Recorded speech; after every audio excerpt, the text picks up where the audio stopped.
In the previous GradCo lesson on career exploration and planning, we presented our philosophy for the career exploration process. It all begins with you and your interests, both professionally and personally. What do you like doing and what are you good at? Once you have that information, you can then identify those career options that align with things you like to do. The next step, which is what we'll focus on today, is informational interviewing. Informational interviewing is one of the keys to allowing you to get the kind of information you need to make those informed career decisions. Multiple times now, I've mentioned the value of informational interviewing, but don't just take my word for it. Before we go further, I'd like to share some feedback I received from a postdoc. This postdoc had been working in academia for quite a while. They had recently come to the decision that they felt better suited for a career in industry. They were at a university in the Boston area, so you would think making a transition to industry would be rather easy. However, they really weren't having any luck. When we talked about their approach to finding those careers, they told me that mostly they had just been applying for positions that they found online. We discussed the value of informational interviewing and how learning from professionals in these different sectors at specific companies could help give them some guidance making those transitions. After having had that conversation with them, a couple months passed, and then I received this notice from them on LinkedIn. I'll read it to you now. I have news. I landed a job at a biotech in Boston. Wonderful. I wanted to thank you for the advice and encouragement a couple of months back. Going the route of informational interviews opened all of the doors. I went from getting one interview every 9 months to having multiple concurrent interviews over the course of 2 months, making it to the final rounds for multiple companies, and being able to make my top choice. I wish I'd have appreciated earlier that a network can do all the heavy lifting, but I will definitely remember that lesson going forward. So it's not just that I think informational interviews are important. Over the course of my career, the times that I've worked with graduate students and postdocs who have utilized this powerful career tool and seen the benefits firmly convinces me that this is one of the best things you can do as you explore your career interests and prepare for your career transitions. Okay, you're convinced. Let's do some informational interviews. But what's the goal? What are we trying to accomplish? Well, it's pretty simple. One of the first things that you want to do is to make a good impression. Conducting an informational interview is going to give you an opportunity to share what you offer an organization, both from a research standpoint and because of who you are. One of the main things you want to do is start building positive professional relationships with people. Let them understand why you're a good person to know. If nothing else, leave having left a good impression. The second thing you're trying to do is get information that can help you make a career decision. You can learn a lot from listening to someone talk at a career panel or reading about a career online.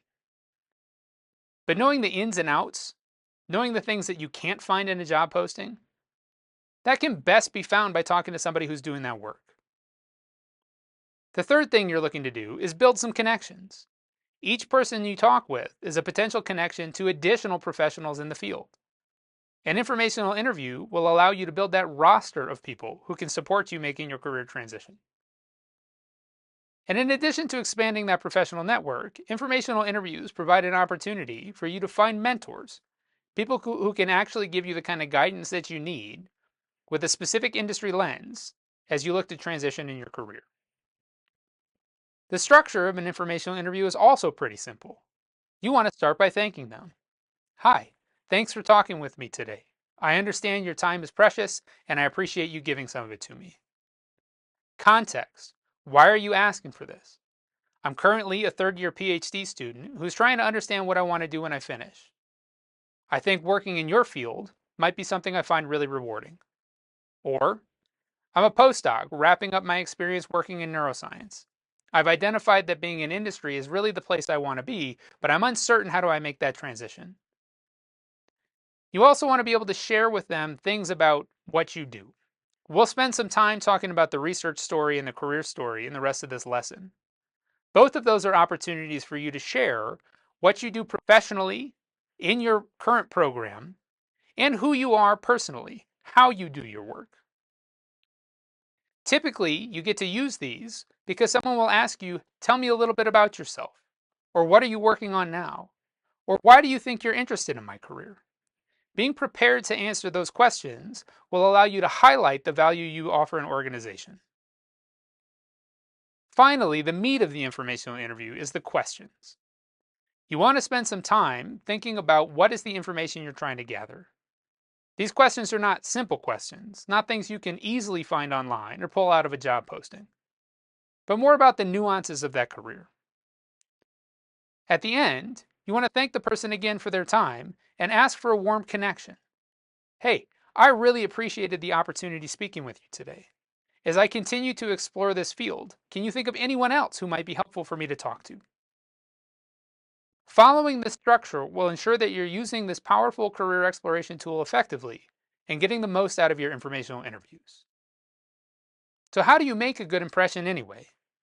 Well, the first thing you need to do is to be prepared. These are small communities. There's the saying, you only have one chance to make a first impression. Now, I want you to be mindful not to put too much pressure on yourself. You can't anticipate everything people are going to say, but you can control what you want them to know about you. To the extent that you have control, making a good impression is important because this is a small community, especially if you're in a location like the Denver metro area. We have a vibrant bioscience community, but a lot of people know each other. That's true in academia, in government, and not-for-profit sectors. You never know who knows someone else, so focus on making that good impression. Another step to doing that is learn as much as you can about that person or company or field beforehand. This is an opportunity for you to showcase your research skills.